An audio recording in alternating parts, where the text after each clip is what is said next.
Welcome to this predicted paper from onmaths. This paper represents the best guess for the upcoming exams. Please use this paper in addition to your other revision.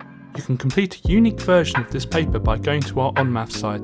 Onmaths is full of free content to help you prepare for your exams, such as topic-based papers, demon questions, and mini mocks. If you like what we do, please consider subscribing. For us to create the smallest number, we need to pick the smallest digits at the start of the number.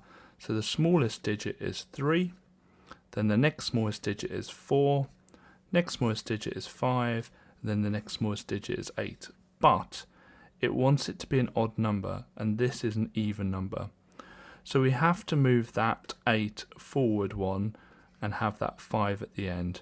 So the smallest odd number is 3,485. With this question, you just need to know the names of 3D shapes.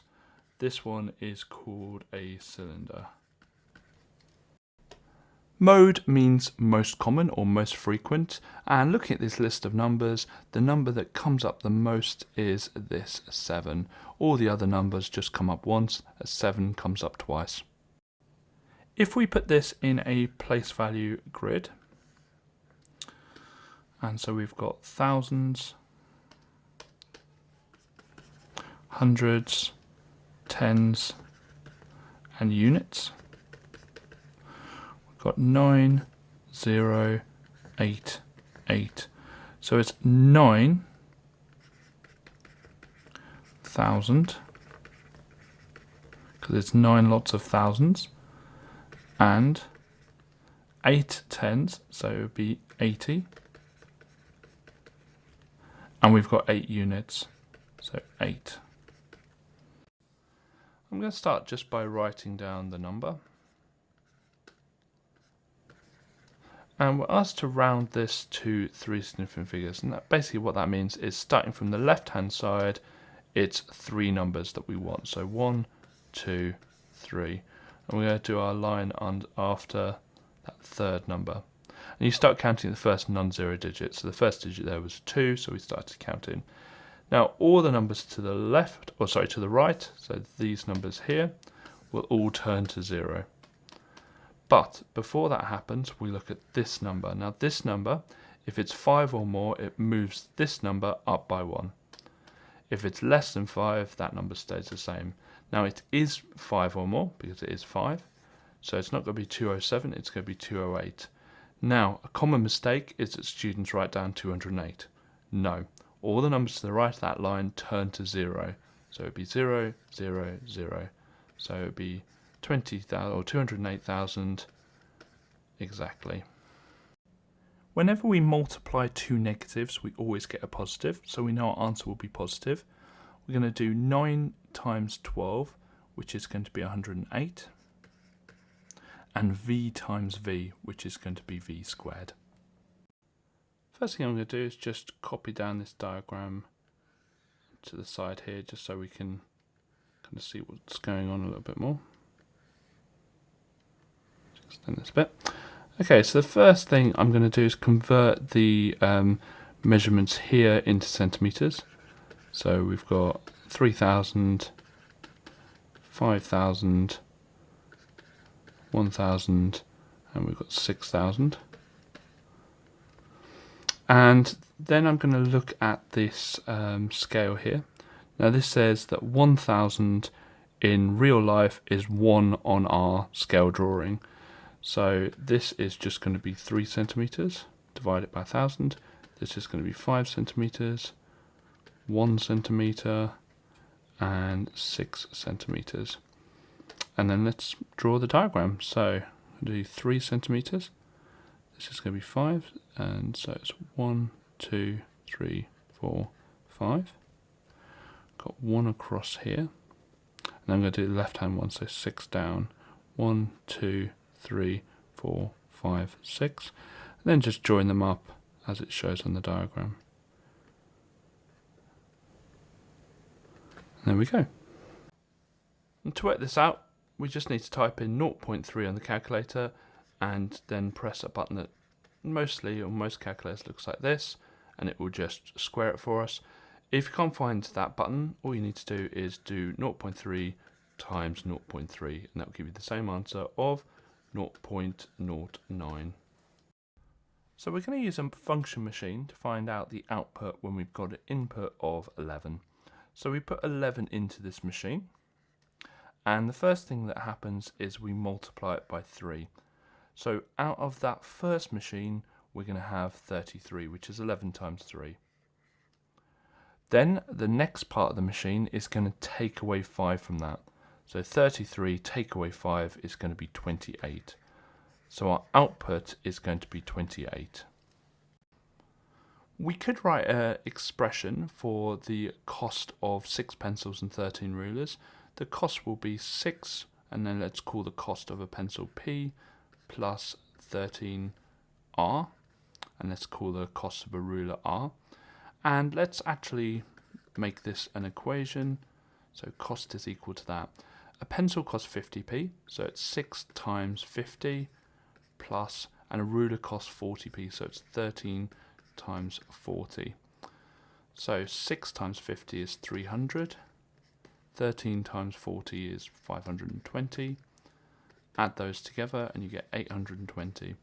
So that's £8.20, but it does ask it, or it implies that the answer should be in pence, so it's 820 pence.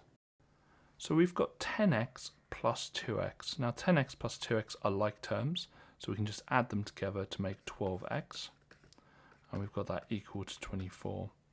Let's put in our solve lines. Now that 12 before the x is a times 12. So to get rid of it, we do the opposite, which is divide both sides by 12.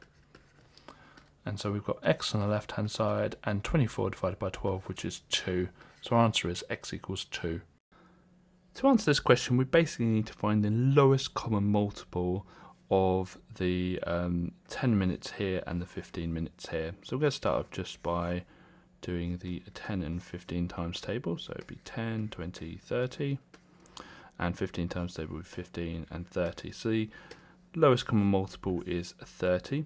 So after half an hour, these buses will sync up. They'll both leave at the same time. And all buses start service at 9 o'clock. So it will be half an hour after 9 o'clock, which will be 9:30. The midpoint of a line is just the halfway point of the line. And we can see that the halfway point will be here. And so the coordinates of that point are 0, 2. So what we can do here is we can do 3 divided by 7 to find out what 3 is a percentage of 7, find out what that is as a decimal, which would be 0.428 blah blah blah. And then to convert a decimal into a percentage, we times by 100, so we can get that 0.428 blah blah blah, and we're going to times it by 100. And that will be 42.857, and it wants it to the nearest percent, so that's going to round to 43%. So we're asked to reflect this shape across line x equals 0. So we've got to first of all work out where the line x equals 0 is. The line x equals 0 is going to be the y-axis, because it's where anywhere along that line x coordinate is going to be 0. And so to find out where our new shape will be, you pick a point on our triangle and you count how many jumps to get to that line. So 1, 2, 3, 4, 5. And then we count another 5. 1, 2, 3, 4, 5. So one of our coordinates is going to be here. Do the same thing again and pick the one to the right. So 1, 2, 3, 4, 5, 6, 7. 1, 2, 3, 4, 5, 6, 7. So we've got a coordinate here, and finally we've got this coordinate here. So 1, 2, 3, 4, 5. 1, 2, 3, 4, 5. And as you get good at it, you don't necessarily need to do all 3. You might only need to do 1, and you can figure out the rest of them from that.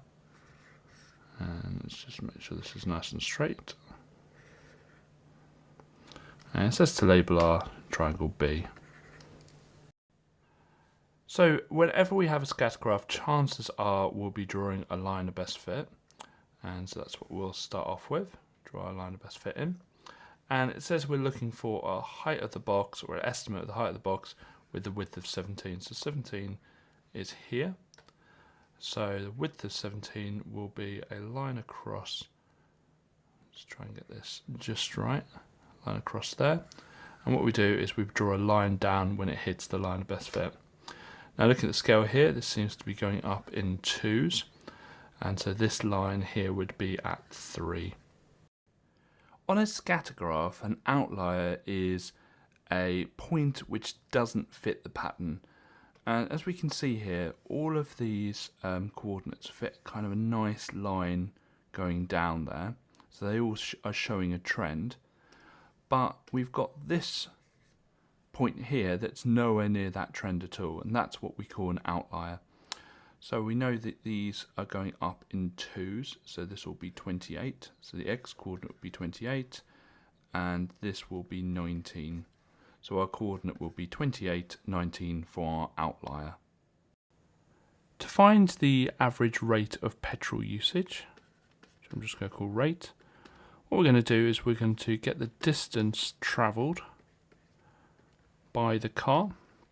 And we're going to divide that by the amount of fuel used, so the volume of the fuel used.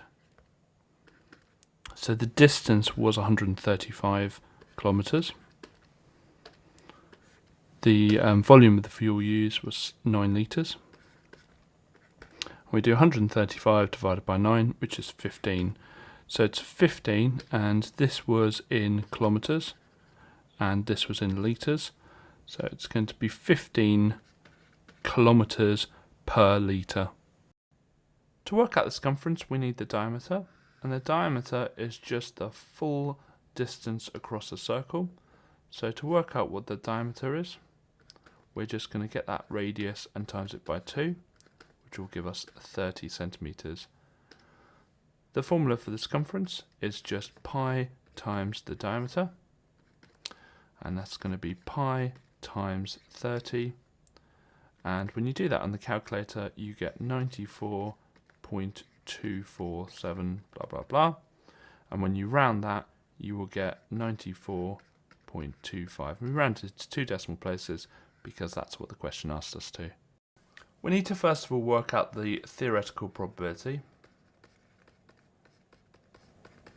and to do that we do the successful outcomes over the total number of outcomes. So here we're asked, it lands on a red is successful, so that's going to be 15 over the total amount, so that'd be 40 plus 30 plus 15, which is 85. Okay, now to find the expected amount, it's just the theoretical probability, which is 15 over 85, times the amount of trials, where it says it's spun 500 times. We just go times it by 500. And we get the answer of 88.235, blah, blah, blah. And we're always going to round that down. Okay, so if it's 88.9, we're always going to round it down to 88. Only when it gets to 89 do we write 89. So our answer is that we're expecting roughly 88. The question asks us to find the bearing of A from B. That means we're at B and we're looking at the bearing of A. So bearings always start from north and go clockwise, so we're looking for this angle here. Now there's a few ways of doing this, a few different ways of doing it.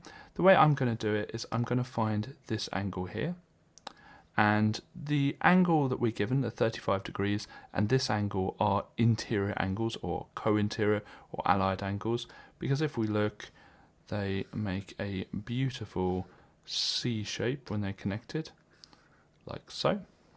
So to work out this angle, what we can do is we can do 180 take away 35, and that will give us 145 degrees. And so this will be 145 degrees. And the method we use for that is that they are interior angles. And then to find the angle we're looking for, we can just do 360, take away the 145. which will give us, 215 degrees. And the reason for that is that they are angles at a point. Angles at point add up to 360 degrees. So my answer will be 215. So if we look at the graph, this point here is it's the biggest.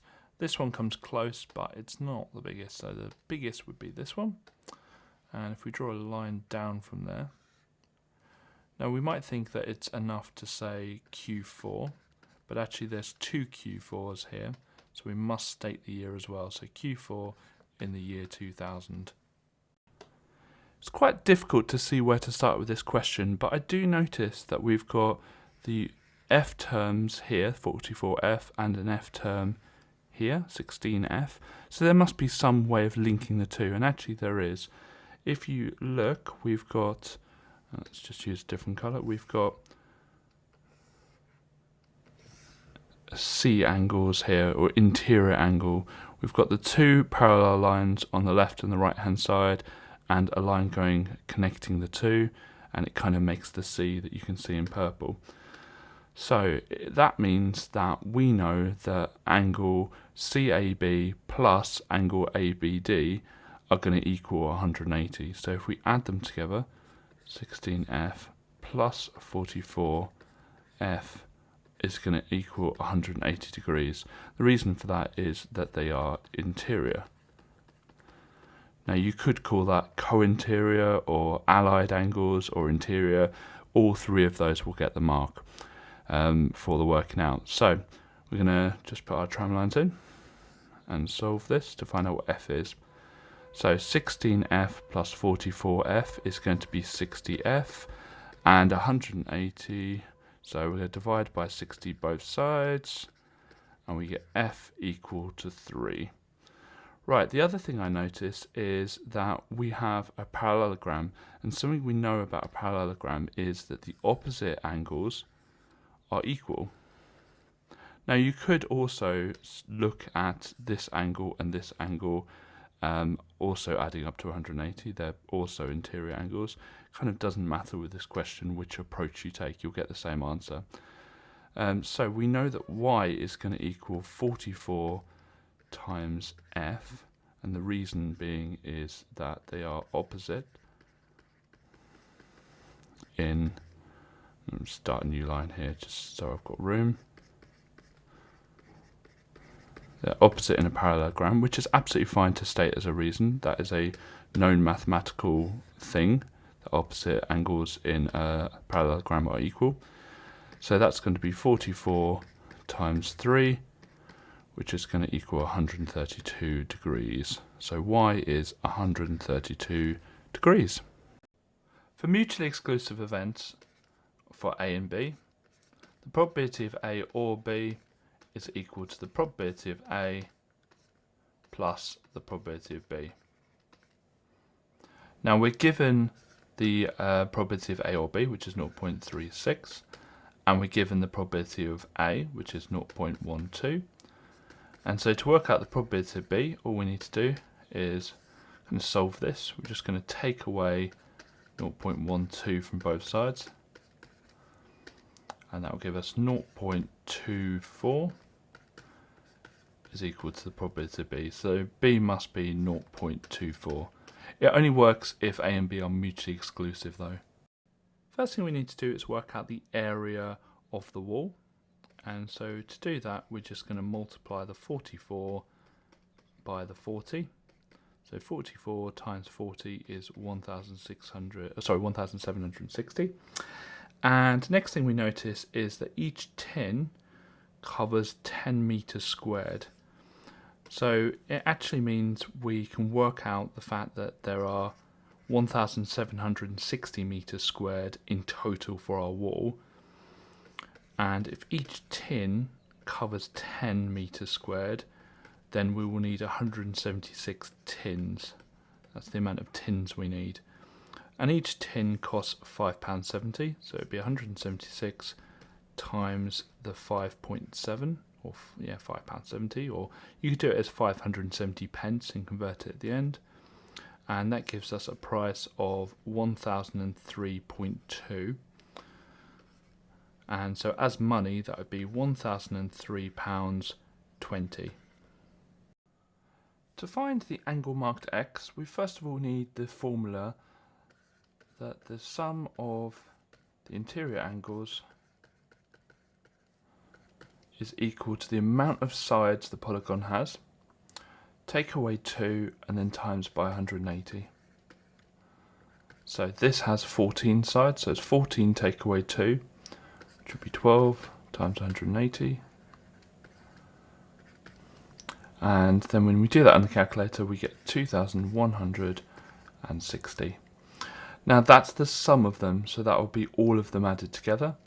So to find out what x is, we just need to get that 2,160 and divide it by 14.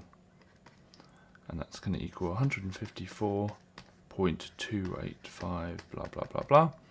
And it says it wants it to round it to 2 decimal places, so that's going to be 154.29. To work out the area of this shape, what I'm going to do is I'm going to work out the area of the big rectangle that is, it's almost a big rectangle, and I'm going to take away the area of this small little bit at the bottom, and I'm going to label this big rectangle A and this little rectangle here B. So to work out the area of A, we're going to do 9.8, which is the width, times the length, which is 5.6. And that will give us 54.88. Now to work out B, we actually have a bit missing. We need to work out what the length of this bit here is. So in fact, let's just choose a different colour just so it shows up a bit more, this length here. So we're going to work out the length of this, and we'll call this C just to make things easier. So to work out the length of C, we're going to do the total length across of this whole shape, which is 9.8, and take away the bits that we know, which is the 4.3 and the 1.2. So we're going to do 4.3 plus 1.2, take that away from 9.8, and when I do that I get the answer of 4.3, and that's a coincidence that it's the same as the left hand one. So we know that that's 4.3, so we can work out the area of rectangle B, and all we're going to do for that is the 4.3 we've just found times the 2.4, because it's obviously a length of 2.4. When I do that I get 10.32. Now to work out the area of the whole shape, so the area of the rectangle, all we need to do is the area of A take away the area of B. So the area of A was 54.88, and we're going to take away the 10.32, and that gives us a 44.56. And all the units are in centimetres, so our units for the area will be centimetres squared.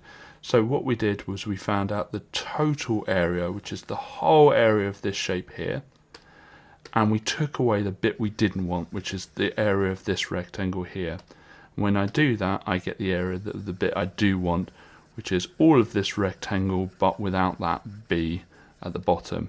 And this is a really important way of working this out, that you work out the whole thing and take away the bits that you don't want. Integer just means whole number, so we're looking for all the whole numbers that satisfy these two inequalities. Well, the first inequality says that it has to be greater than 3. So the smallest number that is greater than 3 is 4. The second inequality says it has to be less than or equal to 8. So I'm just going to keep going until I get to a number that is less than or equal to 8. It can't be 9 because 9 is not less than or equal to 8. So our answer is 4, 5, 6, 7 and 8. So we're going to first of all work out where 9 is on the y-axis. Well, we've got 8 here and 10 here, so 9 will be halfway in between.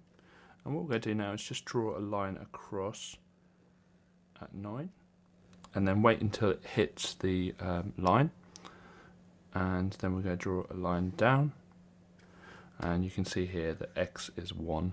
So our answer is that x equals 1. To work out the mass, we will need to find the density and the volume. Density is given to us in the question, but volume isn't, so we need to work out what the volume of this cuboid is. So the volume is just the 33 times the 7 times the 22. So that would be 5,082, and that would be centimetres cubed. And we need to write down the formula for density. So density is the mass divided by the volume. So rearrange this to get mass on its own, because that's the thing we're looking for. So mass equals density times volume. Density is given to us in the question as 2.1 grams per centimetres cubed. Times that by the 5,082 for the volume, and we get the answer of 10,672. And then that will give us grams, because our density is in grams, so that is grams, but the answer is asking for kilograms.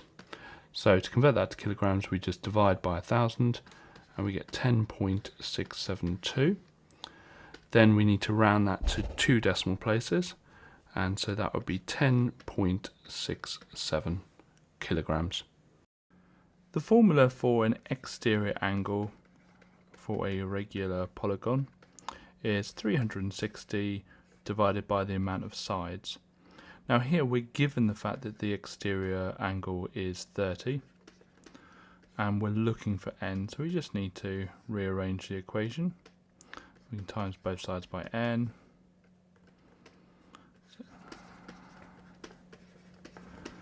And then divide both sides by 30. And so we've got n equals 360 divided by 30. And when you do 360 divided by 30, we get the answer of 12. So it's a 12-sided shape.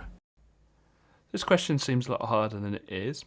What I'm going to do is I'm going to start by rewriting the prime factors, but without the squared. So 2 times 3 times 3 times 5 times 5. I'm going to do the same with the other list as well. So 2 times 2 times 3 times 11. Now I'm going to put these into a Venn diagram. And so I'm just going to draw out a Venn diagram and get my 2 circles, because we're going to have the 450 and the 132. So 450 is on the left hand side and 132 is on the right hand side. And we're going to start just filling out the Venn diagram. So they both have a 2 in them and they both have a 3, but 450 has a 3, a 5 and a 5. And 132 has that 2 and the 11. Now to find the lowest common multiple, what you do is you just multiply all these numbers together, and that will give you the lowest common multiple. So what we're going to do is we're going to do 3 times 5 times 5, which are the numbers on the left, times 2 times 3, which are the numbers in the middle, times 2 times 11. And when we do that, we get 9,900, and that's it.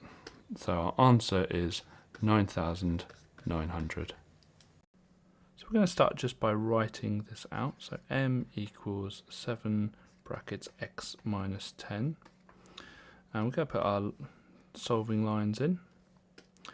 I'm going to start by expanding the brackets. And we don't need to. We could divide both sides by 7, but I think this is a bit easier. And we're going to subtract, or we're going to add 70 to both sides. So we're trying to get x as the subject. So we're trying to get x on its own. And we're next going to divide both sides by 7. So we have m plus 70, all of that over 7 equals x. So x equals m plus 70 over 7. So the first thing we're going to do is work out the area of the trapezium.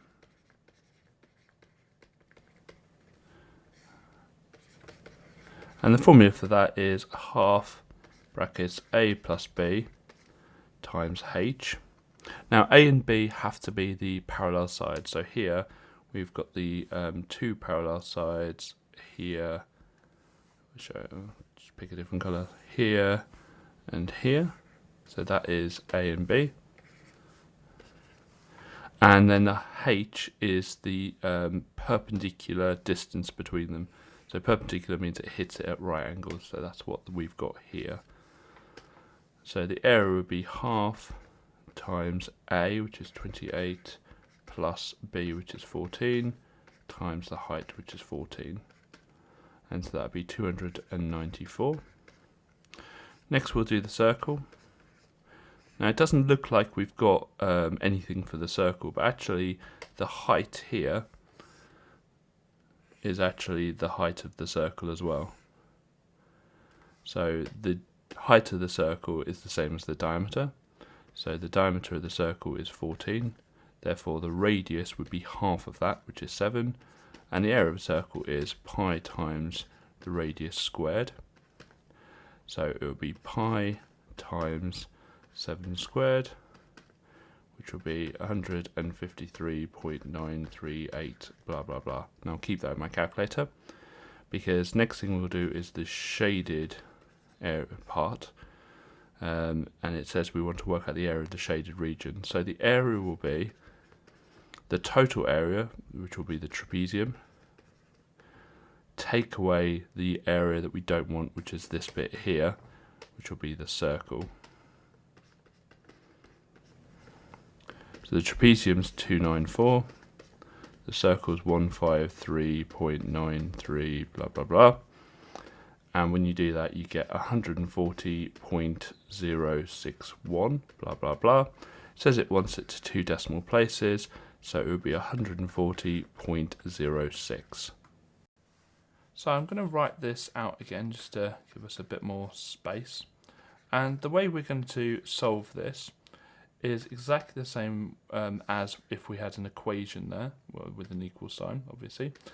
But with this one, if you times or divide by a negative, you've got to flip the sign. We're not going to be doing that in this one, but that would be one of the differences. So we're going to take away 10 both sides to get 7x on the left-hand side. Make sure you don't put an equal sign in there, otherwise that is instantly 0 marks. Then we're going to divide by 7 both sides to get x on its own. So it's x is greater than or equal to 11 would be the answer. So I'm going to write this question out a bit bigger, just so we've got a bit more room. And we're asked to solve. So what we're going to do with this is we're actually going to start by putting our solving lines in. And we're going to try and figure out what we do to get x on its own. So we're going to start by subtracting 9 to both sides. And so that will leave us with the 10x squared on the left hand side and then 250 on the right. Then we're going to divide by 10 both sides. So we've got x squared equals 25. And then we're going to square root both sides. Now, this does give us 5, but it also gives us -5, because -5 times -5 is also 25. So our two solutions are 5 and -5.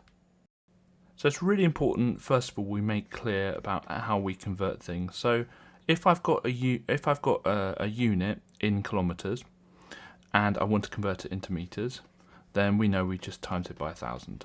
So 2 kilometers is 2,000 meters. But if I have something in kilometers squared and I want to convert it into meters squared, I actually times it by 1,000 squared, which is 1,000 times 1,000. Okay, so I'm actually timesing it by not 1,000, but 1,000 squared. So that's another 3 zeros. You can see here that that's a million. So we times it by 1,000,000. So 13 kilometers squared is going to be the 13, and then it's going to be times by 1,000,000. So 1, 2, 3, 1, 2, 3. So it's going to be 13 million. Now, it says here the farmer must pay 1 pence tax for every metre squared. So this is going to be 13 million metres squared. And so that's going to cost him or her 13 million pence. But the answer is going to be in pounds, so we just need to get rid of 2 of the zeros at the end. So it's going to be 13, 1, 2, 3, 4.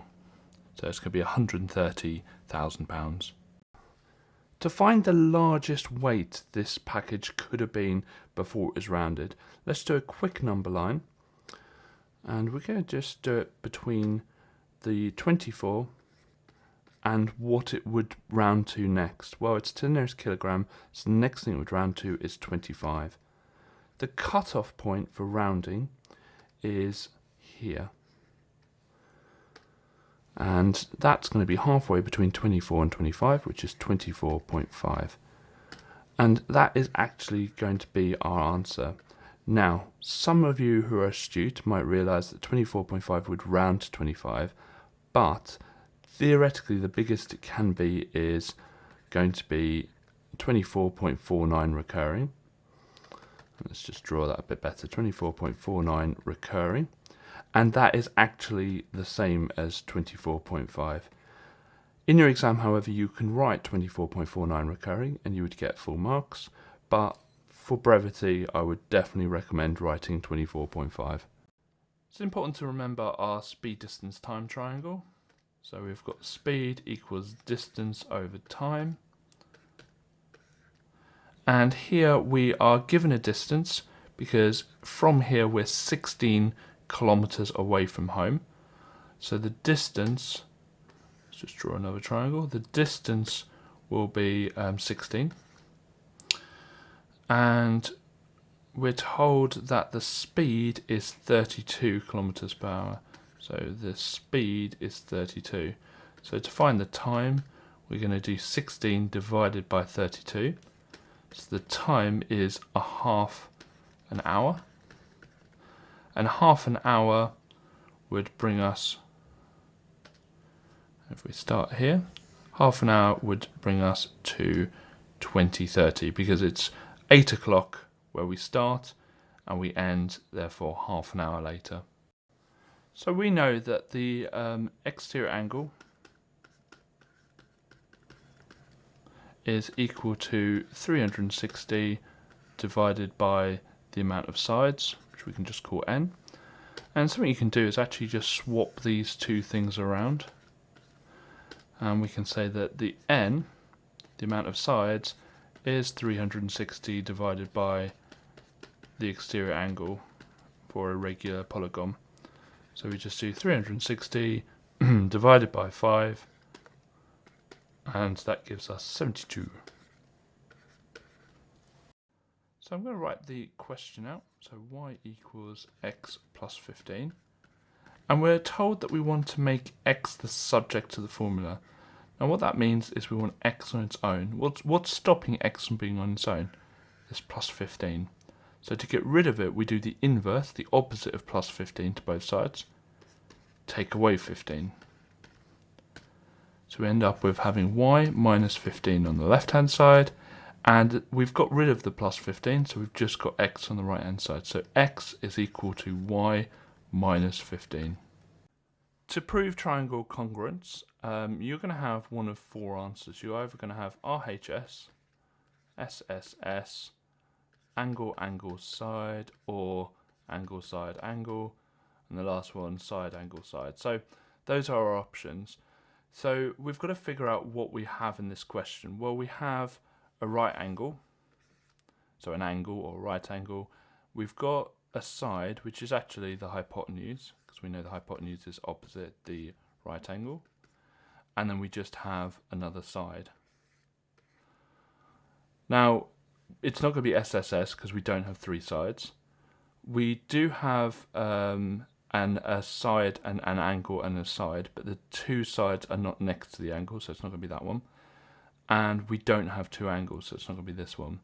So the last one is RHS, which is right angle, which we have, hypotenuse, which we have, and side.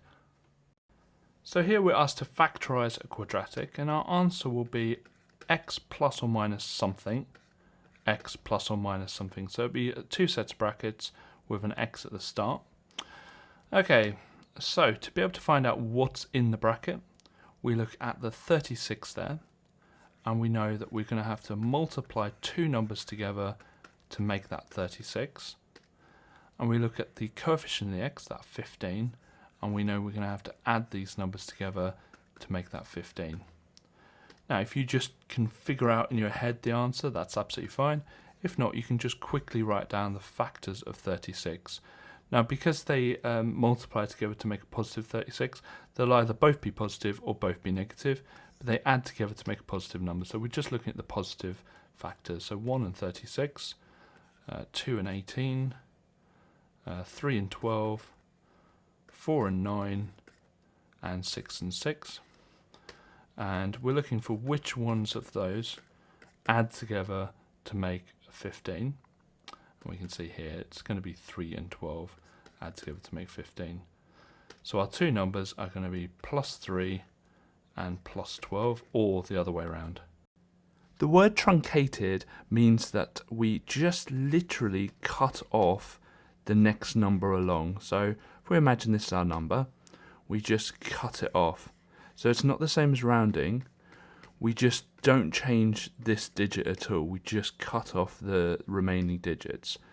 So the smallest number it could be before it was cut off is 79.500000. The largest number it could have been, well, it could have been 79.5999, etc. So that's the largest it could have been. So to do our error interval, well, the smallest it could have been is 79.5, and it could have been 79.5, and we'll call this x. But we're looking at any number that is less than 79.6. So any number that's less than 79.6. If it was 79.6, then when we cut it off, it would show as 79.6. So the first thing I notice is the second equation isn't really in the normal format for doing simultaneous equations. So I'm just going to rearrange it so that we have it where we want it to be. And I'm just going to put my lines in so I can rearrange. So the first thing I want is the x's and y's on the same side. In fact, actually all I need to do is take away 4y from both sides, and we get 5x minus 4y equals minus 7. Okay, so what we do now is we put both our equations down so we can solve these simultaneously. So 5x minus 4y equals minus 7. And you notice the coefficient of the y is already the same, so we don't need to multiply anything. But the signs are different, and the d in different is the d in add. So we're going to add going downwards. So we're going to add everything. So we're doing 3x plus 5x, which is 8x. 4y plus minus 4y is nothing, which is good, because we want to get rid of that. And 47 take away 7 is 40. All right, let's put our solving lines in.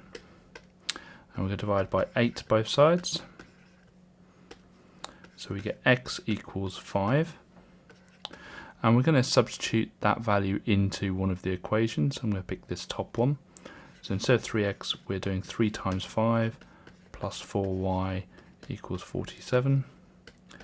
Get my solving lines in. So that will be 15 plus 4y equals 47. And then we're going to take away the 15 both sides. And so it's 4y equals 47 take away 15, which is 32. Divide by 4 both sides, and we get y equals 8. Now we can check that using this equation here. So 5 times 5 is 25. Take away 4 times 8, which is 32, is minus 7. So we know we've got it right. With these questions, it's normally easier to view these as two separate triangles. So we've got a small triangle here with 19 and 47. And what I'm going to do is I'm just going to move this out. And we've got a bigger triangle here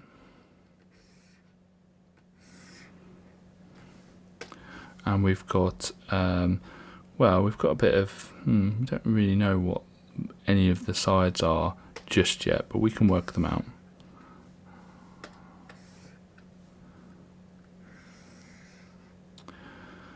Okay, now we know that both of these triangles are similar, and the reason is they share an angle and the lengths at the bottom are parallel, so they will be similar, which means one's an enlargement of the other. And we are given some information in the question that the ratio of BC to DE is 1 to 6. So BC is this length here, and DE is this length here. So we're actually given the scale factor because we know that 1 times 6 is 6. So we know the scale factor is 6, and it's asking us to find length AD. And so the corresponding length to AD, which is this one here. So all we need to do is get that 47, times it by the scale factor, so times it by 6 to get to our value. So it's 282. So we're going to first of all draw a tree diagram for this information. You don't have to, but it is easier to understand what's going on. And so the first choice will be the first pick. It'll either be male or female. And the second choice will be the same, male and female.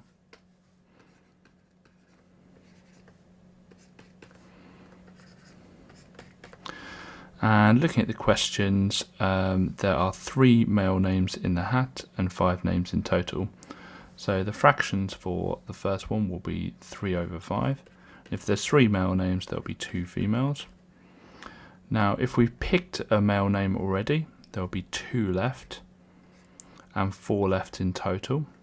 If we haven't picked a female, there's still 2 females, but there's 4 left in total.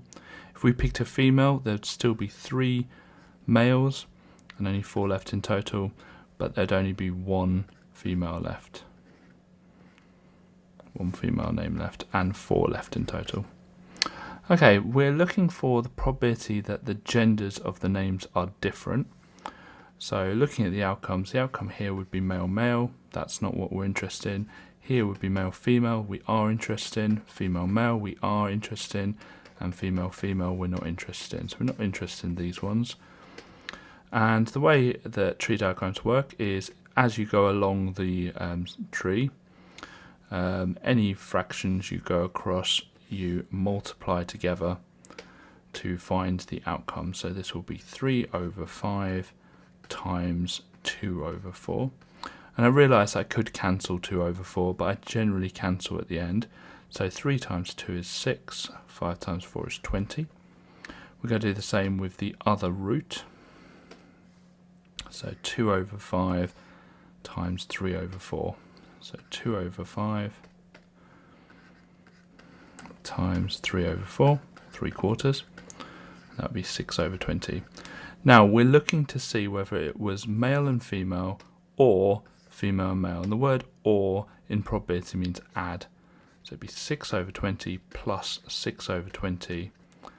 And this is the probability of different, which will be 12 over 20. Now 12 over 20 will cancel to 3 over 5, or 3/5. Whenever we draw a curve, which here we have a reciprocal here, we need to draw lots and lots of coordinates, and then we join them up with a nice smooth curved line. So we're going to do, basically we're going to go up in halves.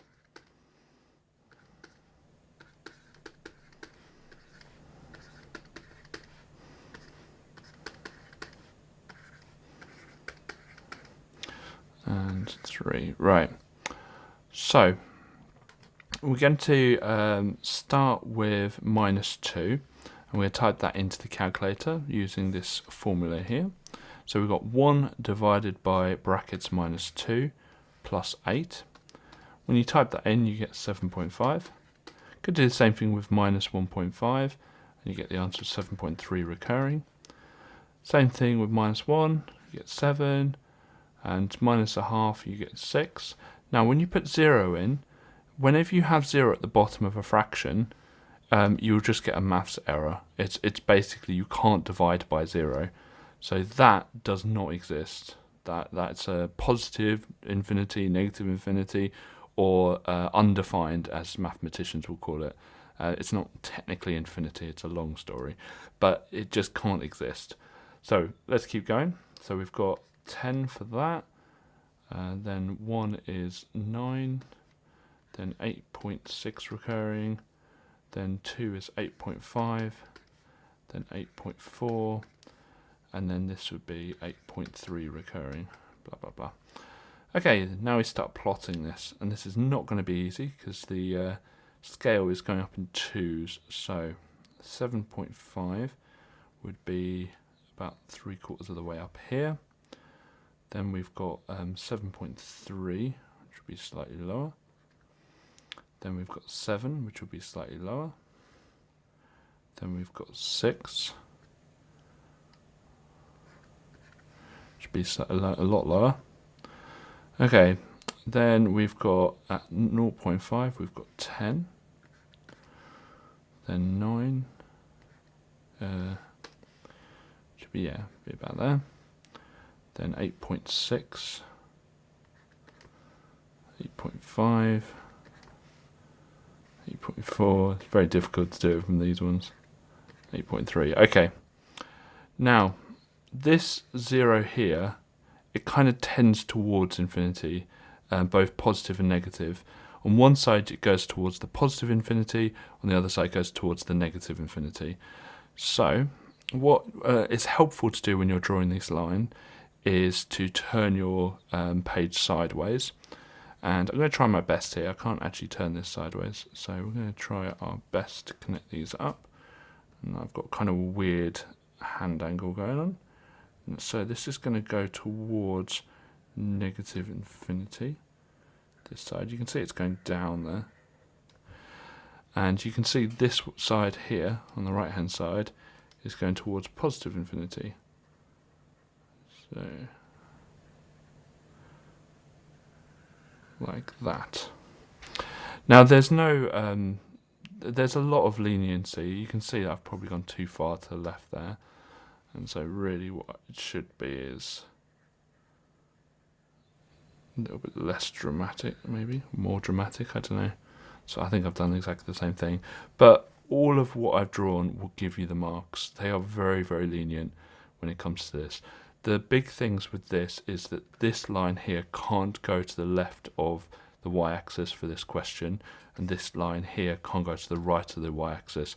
Essentially, the y-axis, where x is 0, this line here, the left-hand line will never cross the line, and the right-hand line will never cross that line. That's where it flips between being negative infinity to positive infinity. Kind of, it's a way of visualizing it. And you can see here, the more points you've got, the better. And with reciprocals, really what we want is the points to be between 0.5 and negative 0.5 for this question. So we could do probably another coordinate at a quarter and minus a quarter would help us. And yeah, that's how you plot a reciprocal. The volume for a pyramid is 1/3 times the length times the width times the height for a square or rectangle based pyramid. And so we've got 1/3 times the 20 times the 20 times the 11, and that gives us 1466.666 recurring. And so to 2 decimal places, that is 1466.67 centimeters cubed. It's sometimes easier in these questions to view these triangles as 2 separate triangles rather than one triangle. So we're kind of just going to split this triangle off and just move it to the side so we can see what's going on. I'm going to do the same with the smaller triangle. and kind of move that to the side. So we can see we've got two triangles here. We've got a big triangle and small triangle. And we can label the sides of them as 18. Now this long length would be 20 plus x, 20 centimeters plus x. Then we've got 6 here and we've got x here. Now the two triangles are similar because the sides here we assume are, well, we know they are parallel because they are right angles, and they share an angle here, which we can just label as A, and so they are definitely similar, which means that one is an enlargement of the other. So we need the scale factor first. Now if you look at the 6 and the 18, they are what we call corresponding sides. So we need to work out the scale factor by finding out what I multiply the 6 by to get to the 18. Well, that's obviously going to be 3. So we now know that we can times the x by 3 to get to the 20 plus x. So we can write that down. 3x, I'm timesing the x by 3, and that will give me 20 plus x. And so I can solve this now. Subtract x both sides. Always subtract the smaller amount, so 2x equals 20. And then divide both sides by 2. And so we've got x equals 10. So we know that x equals 10, it says find the length x, and so that will be 10. The formula for the volume of a sphere is 4/3 pi r cubed. So we're going to do 4/3 times pi times the radius cubed, which is 17, and that gives us 20,579.526 blah blah blah. So to 2 decimal places that would be 20,579.53. You can complete a unique version of this paper by going to our onmaths site.